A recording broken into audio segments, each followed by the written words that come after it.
Good morning po mga kababayan, ma'am sir. This is Jam, the Filipino channel lang niya pong code. So today is April 29, 2026 at tayo ngayon ay papunta dyan yan sa may Case Cool, Manila, sa may Luna Mencias Street, corner Araulio Street, Addition Hills, Mandaluyong. At dadalhin po natin yan sa may The Proscenium Residences at Rockwell, dyan sa may Camia Street, JP Rizal, Guadalupe, Viejo, Makati po yan. Okay, makinig tayo ng mga nagbabagong balita at talakayan. On November 23, 2024. Ang ina ninyong lahat. Martin Romualdez, Lisa Marcos, Bongbong Marcos. Madam Chair, can we begin the video again because the audio was not clear? Please replay and please max the volume.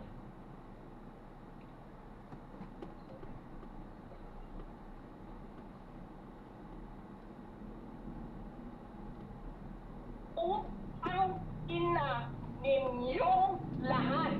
Martin Romualdez, Lisa Marcos, Bongbong Marcos. Huwag ka mag-alala, ma'am, sa security ko.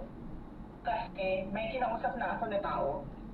Nabi ko sa kanya, kapag pinatay ako, patayin ko si BBM, si Lisa Araneta, at si Martin Romualdez. No joke. No joke. Nandilin na ako, ma'am. Nang namatay ako, sabi ko, huwag ka tumigil na. Hanggang hindi ko mapatay sila. And then he said yes. Honorable Sandanya. Maraming salamat, Madam Chair. I'd like now to ask some questions to the NBI. Gusto ko po magtanong sa inyo tungkol po doon sa inyong affidavit of investigation. Particularly, I'm referring to page 28. Inyo pong affidavit of investigation. Nabanggit po kasi yung inciting to sedition. Baka pwede pong very quickly lang, in layman's terms, ano po ba ang elements ng crime na inciting to sedition? NBI may answer. Our legal officer during that time is Attorney Intel. She will address the question. What is the name of the legal officer, Director Matibag? Attorney Intel Malikan. Attorney Intel. Attorney Intel, you are recognized. What is that, Director? Intel. Attorney Yentel is recognized. Attorney Yentel, Madam Chair, the question for the NBI which will be answered by Attorney Yentel is, mention po dun sa page 28 na ating affidavit, yung inciting to sedition. Para lang po matulungan din yung ating po mga kababayan na nanonood sa atin ngayon, ano po ba ang elements ng inciting to sedition? Good afternoon, Madam Chair, to the members of the committee. As stated in the affidavit of investigation prepared by the National Bureau of Investigation, the following are the elements of inciting to sedition. The offender does not take direct part in the crime of sedition. The offender uttered seditious words. And number 3, the utterance of seditious words is done by means of speeches which lead or tend to stir up the people against the lawful authorities or to disturb the peace of the community, the safety and order of the government. So doon po sa napanood nating video, If I may interrupt, Honorable Sandanya, I observed that Attorney Yentel is reading from a certain document. May we know what document is that? Yes, it's page 26, number 74 of the affidavit of investigation, Your Is Honor. this part of the documents that were submitted last April 14? Yes, Your Honor, it was among the documents submitted by the NBI. For the guidance of the members, Honorable Sandanya, would you like to request Attorney Yentel to flash that portion of the document in the big screen so Yes, that Madam everybody Chair. can see? Yes, Madam Chair, kindly flash that portion of the document on the big screen. Can we enlarge it a bit?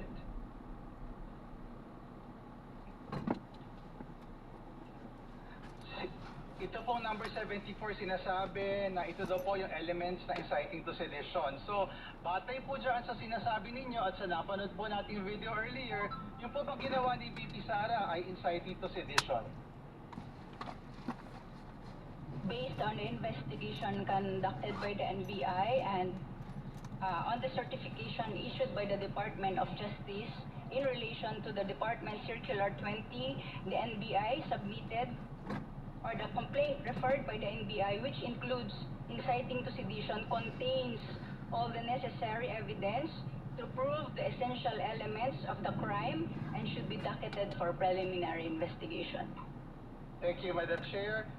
Nabanggit din po ninyo sa inyong affidavit yung grave threats para po sa ating mga kababayan nakikinig. In layman's terms po, ano po ang ibig sabihin, ano ang mga elemento ng grave threats? Again, if you can cite the page number so that we can flash it on screen, Madam Chair.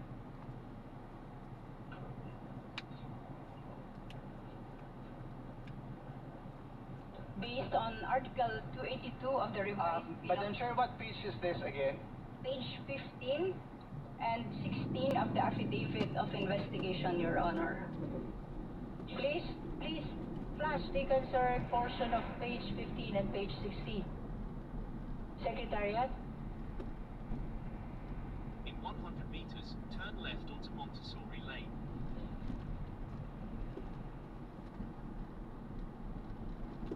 If I may interrupt, because we're dealing with documents already, and the same has not yet been formally identified by the NBI. Would you like to raise questions first that will lead towards the identification Yes, of the sir. document? Madam Chair, may we request the NBI to please identify the documents that they are referring to so that it could be entered into our records today. Madam Chair, the identification of the affidavit, may I direct that to Attorney Jeremy Lotox, the Chief of CCD and the one who executed the affidavit. Madam Chair, may I be recognized? With the indulgence of the Honorable Sendanya, Turn left.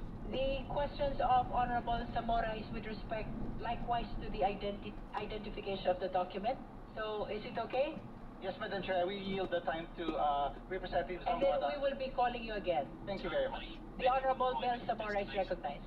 May I ask the Committee Secretary to flash the affidavit signed by the NBI officials?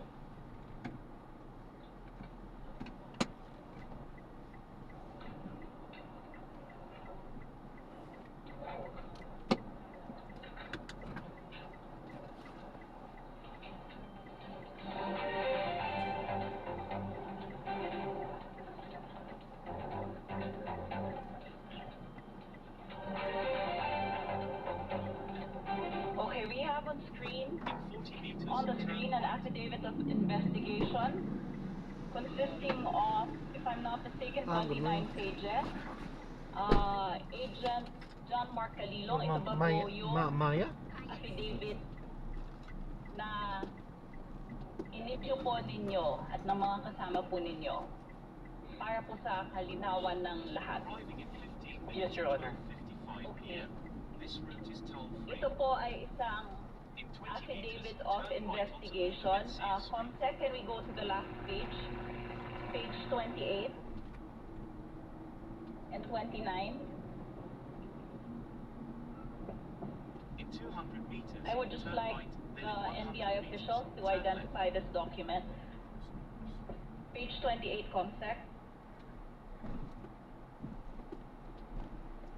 Madam Chair, may I request that the video which forms part of the affidavit be included as part of the records of this committee as well? There is a motion to include the video just presented about the threat to form part of the official records of this proceeding. Do I hear a second? Second. Is there any objection? Hearing none, the motion is granted. Okay. Going forward, sa inyo pong affidavit of investigation, page 28 po nito, meron pong Sa bandang taas po, sa bandang gitna, meron pong 4 na signatures. SA Jeremy C. Lotok, SRA Ria Vanessa Diaz Asuncion, SRA Van Homer M. Angluben, Agent John Mark Calilong. Kayo pa po ang mga nakapirma dito. Yes, Your Honor. 4 po kami nakapirma dito. 4 po kayo. May we request the other those who signed to please answer the question of the Honorable Zamora? Yes, Your Honor, nakapirma State po. your name. Jeremy C. Lotok, ma'am. Ako po yung nakapirma rito, Next. Madam Chair. Senior Agent Van Homer Angluben, Your Honor. I'm one of the signatories of the You committee. confirm your signature. Yes, Next. Madam Chair. Senior Agent Ria Vanessa Asuncion, I confirm my signature, Your Honor. Okay, maraming salamat po. So, itong 4 na po na pumirma dito ay kayo. Meron pong isang pirma dito, Glenn A. Ricarte, Assistant Director for Investigation Service, National Bureau of Investigation. Sino po ito at bakit po siya nakapirma sa ilalim? 1 kilometer. He was the then Assistant Director for Investigation Service, ma'am, and he was the one who sworn to before Samanlag. He administered the oath po nung kayo ay gumawa ng inyong recommendation dito po sa affidavit of investigation. Yes, ma'am, siya po yung nag-administer sa amin. Okay, maraming salamat po. If I may proceed, Madam Chair, with a few questions. Honorable Sendana, this is with regards to the documents that they submitted. So the intention of CONGBEL is to have all the documents identified first before we raise questions on these documents. With your indulgence, I concur, Madam Chair. the Honorable Zamora may proceed. Thank you, Honorable Sendanya. Agent Calilong, base po sa inyong affidavit of authentication of digital evidence na Annex A naman din po nitong affidavit of investigation, na-authenticate po ninyo yung video ng press conference ni VP Duterte noong November 23, 2024. Tama ba po? Yes, Your Honor. Ito pong video ng press conference, yung kanina pong pinlay po natin, di ba po yun? Tama ba po yun? Yes po, part po yun. Meron pong inauthenticate po na whole video, Your Honor. Whole video po ang authenticate, ang inyong inauthenticate. Okay po. Ano po ang ibig sabihin ninyo ng pag-authenticate o ang authentication ng video? Authenticate po is pag-ensure na yung video na yun is the same and actual nung nag-transpire. I-ensure po namin na hindi po siya edited or spliced or AI generated, Your Honor. Okay, maraming salamat po. Maaari mo bang ipaliwanag sa amin ang proseso ng pag-authenticate in layman's terms kung pwede po, as much as you can? Yes, Your Honor. Una po, kami communicate with Facebook, Meta, para po ma-serve po yung URL na nag-contain po nung video nung press conference nung November 23, 2024. Then, nagkaroon po kami ng confirmation email from Meta na ginawa nila yung necessary step para po ma-preserve. Next, we conducted screen recording of the video to ensure that what transpired is also being recorded. Been recording po? Yes po, including the URL po, tsaka kung sino po yung nag-stream ng video. Okay. Then after po makapag-generate Sorry kami... po, binanggit niyo po kung sino po yung nag-stream ng video. Sino po yung nag-stream ng video na ito? For the authenticated video, ang nag-stream po is si Harry Roque po, Your Honor. Okay po. Na account po. Go ahead po.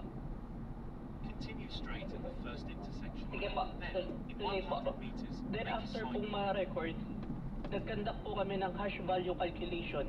Ang hash value calculation po, yung po yung tinatawag na in layman's term, pag-fingerprint nung digital data, digital file. Para po sure na yung video na yon, if magkaroon ng editing, magbabago po yung hash value. So meaning nyo po, kita po natin na altered or edited po ang video, it will have a different hash value. Your Honor, mag-generate po ng different hash value if na-edit po yung video. Okay, go ahead po. Then after po nun, isinave po namin siya sa storage device and submitted as evidence, Your Honor. So you confirm po that that you submitted a copy of the video that you authenticated to the Committee on Justice, and what you played earlier is the authenticated video. Yes, Your Honor, it's part of the authenticated video. Okay, tapos dahil dito po sa inyong proseso ng pag-authenticate, sigurado po tayo na hindi edited, altered, or AI yung video po na hawak po ninyo at binasa niyo po sa amin. Yes, Your Honor. Okay, maraming salamat po, Madam Chair. Thank you very much. We now recognize again the Honorable Percy Sendanya. Thank you very much, Madam Chair. For recap lang po, mabilis. So kanina po, pinlay natin yung video, tapos tinanong po natin sa NBI kung yung batay pa sa video na yon ay inciting to sedition yung ginawa ni VP Sara, at ang sagot po nila is on the affirmative. Nakaside din po kasi yung usapin ng grave threats doon po sa kanilang affidavit. So tanong lang po sa NBI, batay po sa inyong affidavit investigation, yung po ba ginawa ni VP Sara, grave threats po ba yon? Kasi po sa ebidensya na nakalap ng NBI at na-submit po sa Department of Justice for the purpose of preliminary investigation, ang naging findings po ng NBI, the acts of the Vice President constitutes grave threats. So inulit ko lang po, so sinasabi po ng NBI, yung ginawa na ni VP Sara sa napanood nating video ay inciting to sedition at grave threats. May nabanggit din po kayo sa page 28, reasonable certainty of conviction for VP Sara for inciting to sedition and grave threats. Ano pong ibig sabihin ng reasonable certainty of conviction para po sa ating mga tagapanood? Noong March 31, 2023, ang Department of Justice po ay nag-issue ng Department Circular number 20 na kung saan po ang standard or quantum of proof ng in carrying out the roles of the investigators and as well as the prosecutors, ini-ensure po dapat ng mga investigators as well as the prosecutors that there must be a prima facie case. I am citing section 2 of Department Circular 20, and that there must be a reasonable certainty of conviction based on available documents, witnesses, real evidence, and the like. Thank you, Madam Chair. Just a very brief manifestation before I yield the time to the next member of the committee. Mahalagang paalala po, huwag natin ugaliing pagbantaan ang buhay ng kahit sino man. Krimen po yun. And we were expecting that the Vice President knows this.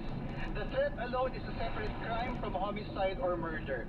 Sabi nga ng NBI, there is reasonable certainty of conviction against VP Sara on 1 count of inciting to sedition and 3 counts of grave threats. Kung hindi tama ang ugaling ito para sa second highest official of the land, mas lalong hindi po ito karapat-dapat para sa isang tao na nag-aambisyon na maging highest official of the land. Inuulit po natin, grave threats, inciting to sedition, sinasabi na NBI, ginawa po yan ni VP Sara. Maraming salamat, Madam Chair. Thank you, Honorable Sendanya.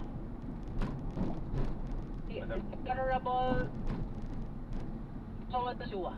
Madam Chair, I move that we adopt the documents and videos submitted by the NBI last April 14, 2026 and today, April 29, 2026, and be made part of the records of this proceeding. There is a motion to adopt all the documents, digital and documentary, submitted by the NBI to this committee during the hearing of April 14, 2026, including those which are being submitted today, April 29, 2026, to form part of the official records of the proceeding of this committee. Do I hear a second?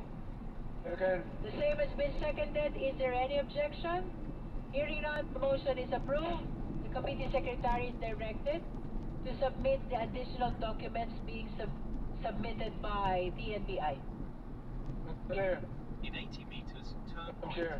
There is a list, Honorable Abante, unless that is a point of order. Kung wala na pong question sa NBI, I'd like to make a manifestation, Madam Chair, on this stabilization. We have a long list for clarificatory questions for NBI, so I will call you later, Honorable Abante. Now we recognize the Honorable Chel Jokno. Thank you, Madam Chair. First of all, may I just seek clarification from the affiants of the affidavit of investigation. There are 4 of you from the NBI who signed this affidavit. S.A. Jeremy C. Loto, SRA Ria Vanessa Diaz Asuncion, SRA Van Homer M. Angluben, and Agent John Mark Kalilong. I would just like to know who among you are the most senior in rank of the 4 affiants. I am the most senior, sir. You are, Among sir? the 4, sir. I am the most senior, sir, among the 4. Kindly identify yourself. Di ko makita yung nameplate ninyo. S.A. Jeremy Loto. Yes, I'd just like to seek your confirmation. In paragraph 4 of your affidavit of investigation, you said, and I quote, in the same press conference, VP Duterte likewise responded to an online commenter expressing concern on her security by stating, quote, yes, huwag kang mag-alala ma'am sa security ko kasi may kinausap na ako na tao. Sinabi ko sa kanya, kapag pinatay ako, patayin mo si BBM, si Lisa Araneta at si Martin Romualdez. No joke, no joke. Nagpili na ako ma'am. Pag namatay ako, sabi ko, huwag kang tumigil hanggang hindi mamapatay sila. And then he said yes. Do you confirm that this is in your affidavit of investigation? Yes, sir, I do confirm that it's part of our affidavit of investigation. And I would just like to know your understanding. Dun sa bandang, yung una kong nabanggit na quotation, yes, huwag kang mag-alala ma'am sa security ko kasi may nakausap na ako na tao. In relation to the last part of the last sentence where VP Sara said, and then he said yes. May I know what's your understanding? Is that one and the same God bless person? po. Thank you. Well, actually, ongoing yung investigation namin, sir. Double check po yung gamit. Although we cannot divulge it right now, para hindi ma-preempt gamit yung ba yun? aming Ay, ginagawang investigation. kala ko gamit. But definitely, we believe na meron ho siyang kinausap at meron hong assassin na naka-assign base doon sa conversation. Just if I to confirm that I heard right, na meron siyang you confirm. Could you kindly repeat your statement? Yes, sir. Based ho sa aming affidavit, Sara